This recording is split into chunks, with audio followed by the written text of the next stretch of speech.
Hello, ladies and gentlemen. My name is So Saints, and welcome to my channel. If you enjoy the content, please leave a like, share, and subscribe for more. So, I had a request from one of you guys to explain how to play Carthaginian hoplites. That gave me the idea to just make a simple how-to series. How to play each commander with each units uh, and bring that into you guys. So, for the first video, I'm going to do Hoplites uh, at Tier 3 right now, because that's what I have unlocked. I haven't been grinding like I should have, you know. Bad on you, Sin.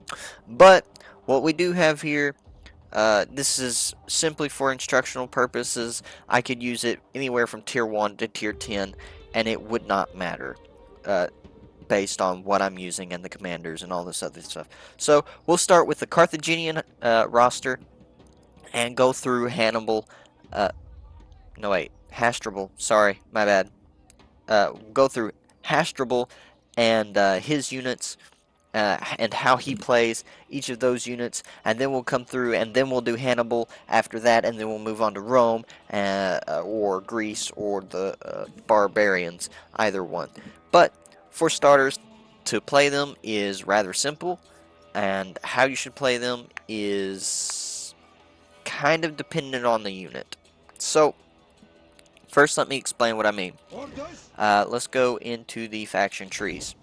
As you can see, Carthage has a huge option for factions. Right now I've been focusing more down their sword line, just trying it out, seeing how it stacks up, and trying to figure out how to explain it to you guys, how it works. But, depending on the type of hoplite or sword unit, or even cavalry unit that you have, will depend upon how it actually plays in the battle. For example, let's move up here. You have the boy spearmen. The barbarian spearmen function differently than the band of Carthage, which I'll bring them up here and show you how they play and all this other stuff. But for the boy spearmen here, you have a forest fighter. They get a bonus from fighting in the forest. Then they also have their own charge, which is separate to them. Which does lower their charge impact but increases their charge impact damage versus this one, which increases charge impact and damage. So you might want to think about which one you want to use there. But this duration is only 2 seconds. You charge for 2 seconds versus a charge of 3 seconds. So if you gotta clear a little bit more ground, maybe you'll use this one to get there sooner. It just depends, you know. And then you have the barbaric phalanx. This phalanx increases your weapon damage, decreases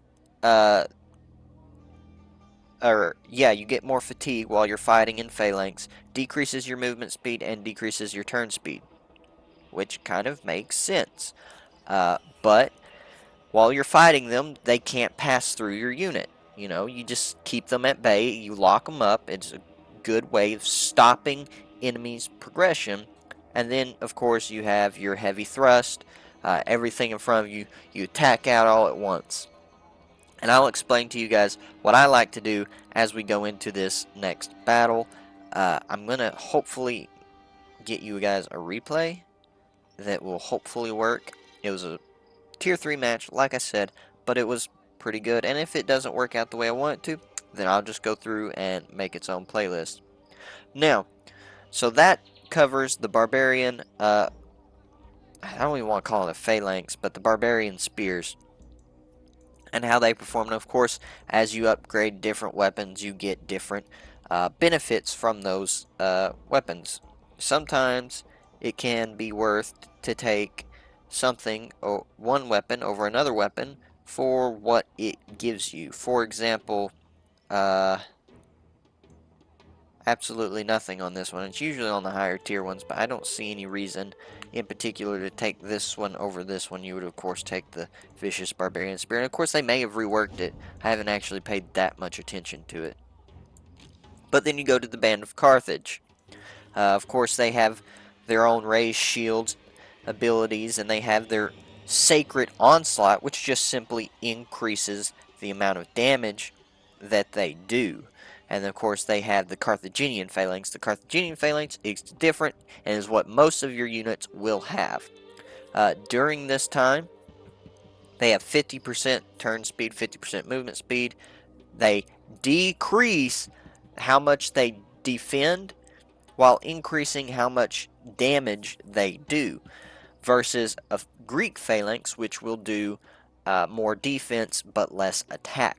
So when you're in a situation where you need to hold out longer, it could be more beneficial to not fight in phalanx with Carthage, because you have a higher defense, so you can stay in the fight longer. For example, if you're fighting Roman infantry, it might behoove you to fight out of phalanx in that situation, because they're going to be hitting you more, and if they pop a vengeance, you're not faster than them. They will grind through you in phalanx a lot faster than if you were in loose formation. But this is just one example, and of course you can see all the different things that you can bring to benefit you, like the Echo of Trivia to increase your turning speed and stuff like that while you're in phalanx, Gaelic Assault, which I wouldn't personally bring that on these guys, a Battle Cry, not bad, Dash, that's pretty good, Throw Javelin on a spear unit, that is extremely good to have. That gives you the uh, essentially the hold power of a phalanx with the throwing capability of, say, Roman infantry. Absurdly good. It is kind of upsetting that they don't have a thrust of their own, at least not on this list. Maybe they do, and it's just not here. But that is upsetting. I've never gotten that high with Carthage Phalanx, even in the old Total War, so I wouldn't actually be able to tell you. And of course, you have the increase to melee weapon damage, which is pretty freaking huge, especially when you consider that it stacks onto this one for a total of 36% increase to your melee damage, on top of, say, the double pay, which right now is another 26%. So you're looking at over 60%, plus you get to heal and increase your defense and stuff like that while you're using that, which is why Hasdurbal is a better phalanx commander than Hannibal, because Hannibal doesn't increase the defense, and as you can see, you lose the defense, and with the double pay popped, it will directly counter this so that you're at a base stat line. So if you are going to fight in phalanx formation to get that bonus to weapon damage, it is best to pop this double pay as much as you can on whatever unit is taking the most damage. Okay, so now that we've talked about it, let's go and see how they play. And of course, you have your debuff here, which is whatever you feel like you need to debuff. You know, it's going to decrease their attack and weapon damage. Generally, for me, it's whatever sword unit I'm against, whether it's Barbarian or Roman, just depending on whatever you see as being the biggest threat at the time, debuff it. And it's best to cycle the debuffs. So one would pop their debuff. Once that debuff runs out, you'll pop this one. It'll go on to recharge, and then you'll pop this one, and then it'll be 60 seconds of fighting, and this one will get it back, and then you'll go to this one, and so forth and so on. Shh, Jepper, be quiet, puppy. He was whining. Alright, so, battle I just had, let's go to replays, and let's see if this works. Hopefully it does. There we go. 8 minutes long, not too long. Let's load it up and see. Oh. Well, I guess we won't see. So we'll just go ahead and go into our own little battle then. So let's go back here. And let's go into a battle, see if I can show you guys how to play them, different ways of playing them. And then once I get that taken care of, I'll get back with y'all. I'll see y'all in just a little bit inside of the battle. Alright, ladies and gentlemen, here we are on Capitoline Hill. Let's see what we can do.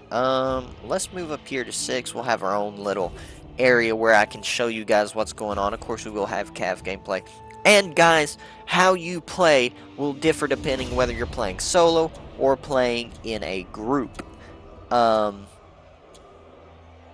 For example, if I'm playing in a group and I'm playing as Hasdurbal, Hasdurbal, as good as he is, isn't that great of a frontline troop, especially or in particularly with swords. Swords are great, I love them, but when you're playing Carthaginian swords, as good as they will not beat anything in a direct front confrontation except for barbarians. They will beat barbarians. I don't know, depending on the tier, whether or not they'll beat phalanx, or not phalanxes, falxmen or not. That will be a little bit of a variable, because like I said, the type of unit that Carthage can field does change depending on the tier. Generally, though, they do have these semi-heavy infantry. I say semi-heavy, more like a medium infantry that are also fairly aggressive in nature. So, let's see here. Should I come and help this fight? Maybe I can divert one unit. Let's just go ahead and send these guys out down this way. We'll leave these two here to capture. And this unit will go and deal with these swords. Or help deal with them. Meanwhile, let's keep an eye on what's going on over here.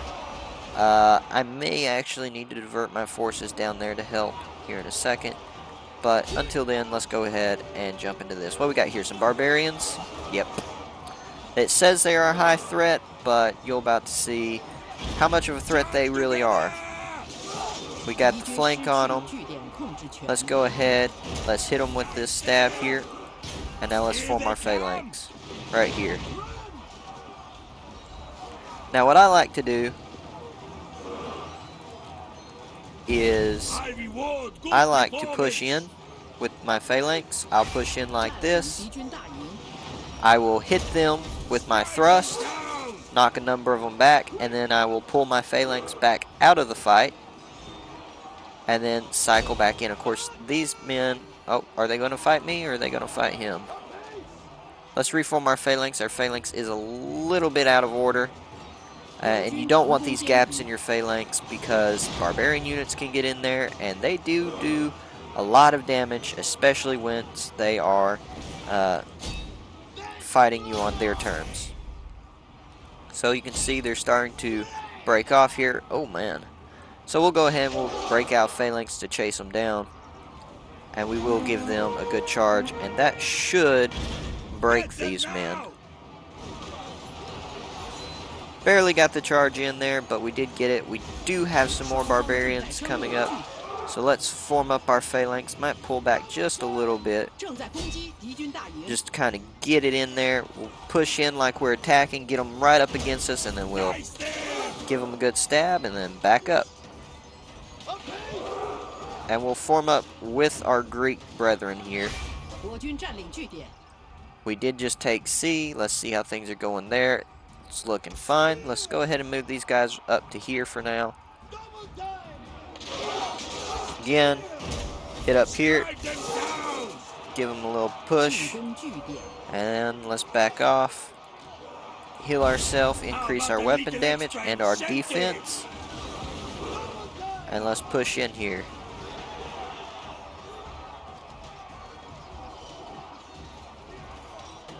Alright, here we go. Let's hit them with this. And now let's rotate around. Get our phalanx formed back up. Nice and tight. And let's go ahead and push in. Meanwhile, let's go and check to see what's going on here. Let's begin moving in. see if we can't get in here and help them out there. We have some cav coming out around. They could be going to try to decap, but we got enough time. Strike them down! Alright, we've won this fight good enough. Let's pull out and let's go take our next engagement. Our next engagement may be these barbarians here. Can get a little bit of damage in right there. And let's move on right up here. Alright, let's push these guys into the base. And let's get them up here so that they can help hold that line. We got the barbarians here that are just running past us for some reason. We're going to fight them out of combat now so you guys can see the overall performance difference. And we'll also... Oops, I guess we're going to charge them. Not what I intended to do. Sorry, misclicked there. Let's heal, keep our unit up. Let's take these men right here, and we'll put them here, and these men here. Hopefully, this will be able to showcase the holding power as well. Let's push these men up, and let's take these men, and they're going to go right there. You men, let's go. These men here. These men here. Okay, maybe just this man. Get a good thrust. And this unit right here is taking a little bit more damage from range fire than what I would like. So we'll pop that. And let's just kind of start to push through just a little bit. Gonna really do some damage here. We're gonna hit them, and then we're gonna pull back. Let the barbarians through. Reform, and then come back in.